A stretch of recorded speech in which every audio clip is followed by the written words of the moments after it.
বন্ধুরা, গতকাল আমরা চলে গিয়েছিলাম পিকনিকে। ওই আমরা বেরিয়ে পড়েছি। আমার মেয়ে, তার মেয়ের বান্ধবী, আমার বান্ধবী, সঙ্গে আরেক বান্ধবীর ছেলে ছিল। তো আমরা বেরিয়ে পড়েছিলাম ওই যাওয়ার জন্য। এরপরে আমরা পৌঁছে গিয়েছি। ওখানে পৌঁছে গিয়ে ওই মালপত্রগুলো জাস্ট নামিয়ে নিচ্ছিলাম, কারণ আমরা শুধু মেয়েরাই গেছিলাম এই পিকনিকটাতে। এর মধ্যে এসে ছেলেদেরও, বাচ্চাগুলোর খেলা শুরু হয়ে গেছিলো। ওরা তো খেলতে, তার মধ্যে এই যে বড় একজন ঢুকে পড়েছে খেলতে। ওরও মনে হচ্ছিল অনেকদিন খেলেনি। তার মধ্যে আমরা একটু টিফিন করে নিলাম, সবাইকে একটু টিফিন বিলিয়ে দিয়ে দিলাম হাতে হাতে। চা করে নিয়েছিলাম ওখানেই, যার জন্য সব গ্যাস ট্যাস লাগানো হয়ে গেছিলো, সব চাটা করে নিলাম। সবাই মিলেই করছিলাম, বেশ মজা হচ্ছিলো ওখানে। এবং নিজেও একটু চা খেয়ে নিলাম। চা নিয়ে নিই একটু, আর একবার তো সকালে একবার চা খেয়ে মন ভরে, তাই আরেকবার করেও নিয়ে নিলাম। এরপরে আমরা সবাই রান্নার জন্য তোড়জোড় করতে শুরু করলাম, কারণ কি নিজেদেরকেই করতে হবে। ওইটাই তো পিকনিকের আনন্দ, যে সবাই মিলে করে সবাই মিলে একসাথে খেয়ে, সেটাই বেশি আনন্দ হয়।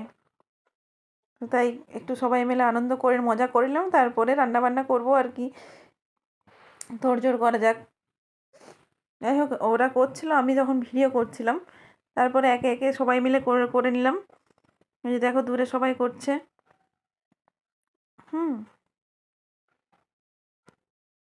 সবাই এর মধ্যে সবজি কাটা শুরু হয়ে গেছিলো আমাদের। সবাই মিলে সবজি কেটে নিলাম। এরপরে আমরা জল আনতে গেছিলাম নদীতে। ভীষণ মজা হচ্ছিলো নদীতে গিয়ে, জল আনতে গিয়ে। এবার শুরু হয়ে গেছিলো রান্না বান্না।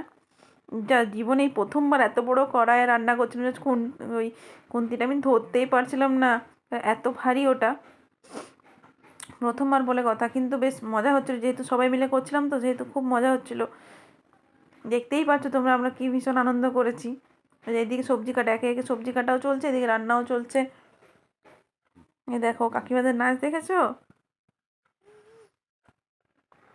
এর মধ্যে এদিকে বাচ্চারা খেলা নিয়ে ব্যস্ত। যদিও ওদের ভিডিও নেওয়া হয়নি, তাই ফটোই তুলে নিয়েছি। তারপর আমরা সবাই লাঞ্চ করে নিলাম, আগে বাচ্চাদের খাওয়ালাম, তারপরে নিজেরা খেয়ে নেবো।